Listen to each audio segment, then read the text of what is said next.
બે હાથ જોડી વિનંતી છે મિત્રો, દરેક ઘર, દરેક સભ્ય આ વિડીયો અચૂક સાંભળે અને દરેક મિત્રો સુધી, આપણા સગા સંબંધીઓ સુધી આને શેર કરે. આપણા ભરૂચની અંદર 9 વર્ષની દીકરીને હાર્ટ એટેક આવ્યો. 9 વર્ષની. તમે જો કોઈ મેડિકલ ટર્મ સાથે જોડાયેલા છે, વિદ્યાર્થીઓ છે, એમને ખબર હશે, કોઈ પણ માતાના દીકરીના શરીરની રચના આવી હોય એને 45 વર્ષની નીચે હાર્ટ એટેક આવે જ નહીં, પરંતુ અત્યારે આવે છે. ભરૂચની અંદર છેલ્લા 4 જ મહિનાની અંદર ડાયાલિસિસ કરતા પેશન્ટોની અંદર 25% બાળકો નોંધાયા છે. ના કોઈ સામાન્ય વસ્તુ નથી, અતિ અતિ અતિ ભયાનક વસ્તુ તરફ આપણે ગુજરાતની જનતા જઈ રહી છે. એનું જ્યારે સર્વે કરવામાં આવ્યું ત્યારે ખબર પડી કે ગુજરાત રાજ્ય રેડી ટુ ઈટ પેકેટબંધ વસ્તુઓના ખાનપાનની અંદર, બજારમાં વેચાતા તમામ વસ્તુના ખાનપાનની અંદર પ્રથમ સ્થાને છે. હું છેલ્લા 6 વર્ષથી ભરૂચની અંદર ક્લિનિક ચલાવું છું. છેલ્લા 1.5 વર્ષની તમને વાત કરું, 1.5 વર્ષની અંદર નાના બાળકો ડાયાબિટીસની પ્રોબ્લેમ, કેન્સરની પ્રોબ્લેમ, કિડની ફેલ્યોરની પ્રોબ્લેમ, અસ્થમાની પ્રોબ્લેમ, ચામડીના રોગોની પ્રોબ્લેમ, આ છેલ્લા માત્ર 2 વર્ષ પહેલા આ સમસ્યા આટલી બધી નહોતી, પરંતુ છેલ્લા 2 વર્ષની આ સમસ્યા અનેક ગણી વધી છે, અનેક ગણી. એટલે સભ્ય સમાજના લોકોએ, જાગૃત નાગરિક અને થોડા સંવેદનશીલ સંસ્કારી પરિવારો હવે ચેતવાની જરૂર છે. કારણ કે આપણે વડવાઓ કહી ગયા ને, સંતો કહી ગયા, જેવું અન્ન ખાય એવો ઓડકાર હોય.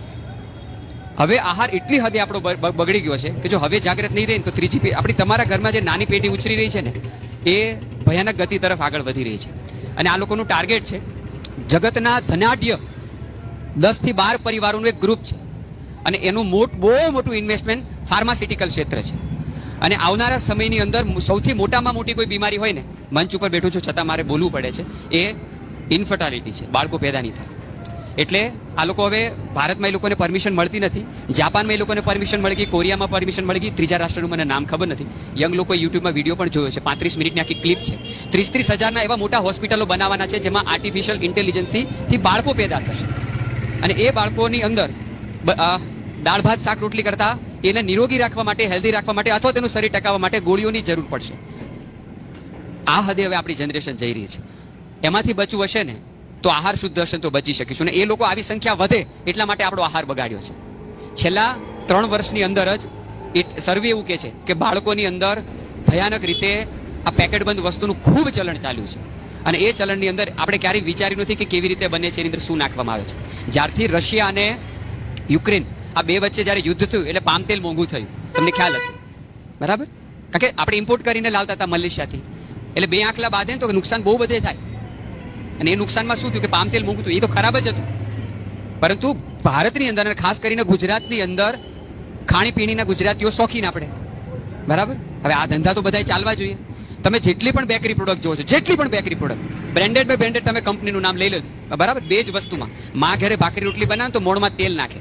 પરંતુ તમે જે કંઈ બેકરી પ્રોડક્ટ આપણે ખાવ છો, બજારમાં વેચાતી તમામ એવી વસ્તુ કે જેમાં તેલ વપરાય છે, આ લોકો હવે નવી વસ્તુ આવિષ્કાર કરી છે જેને જિલેટિન, મટન ટેલો અથવા તો પોર્ક મીટ કહેવાય છે.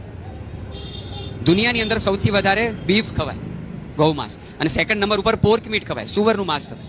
પણ એની આંતરડાની ચરબી ક્યાંય વપરાય નહીં, એને બોઇલર કરીને પ્રોસેસ કરવી પડે. અને બધી બેકરી પ્રોડક્ટોમાં, ફરસાણોની અંદર, આપણે જે કંઈ પેકેટબંધ વસ્તુમાં ખાઈએ છીએ ને, એમાં બહુ વપરાય છે. સવાલ હું તો કહું માત્ર શાકાહાર માંસાહારનો પણ નથી, પરંતુ બાળકની બોડી ડાયજેસ્ટ ન કરી શકે. શરીરની અંદર સુવરની ચરબી જાય તો શરીરનું તાપમાન જ્યારે 40 ડિગ્રી કરતાં પ્લસ થાય તો જ પચી શકે, નહીતર ના પચી શકે. આપણા શરીરનું તાપમાન 37 થી વધે જ નહીં. એટલે બાળકને મેગી ખવડાવો તો પહેલા એને તાવ લાવો, તાવ આવશે તો જ મેગી પચશે, નહીતર નહીં પચી શકે. અને હર રોજ ભારતની અંદર 12 કરોડ પેકેટ વેચાય છે, 12 કરોડ એવરી ડે. અને એમાંથી 15% કરતાં વધારે હિસ્સો ગુજરાતનો છે. એટલે બાળકને આપણે શું ખવડાવી રહ્યા છીએ આપણે જરા વિચારીએ. એટલે તમામ પેકેટબંધ વસ્તુની વાત છે, તમામ પેકેટબંધ વસ્તુ વધતા આજે પેકેટબંધ વસ્તુ ખવડાય છે. હમણાં આપણા ભરૂચના જ એન્જિનિયરિંગ કોલેજ છે ને, બરાબર? ત્યાં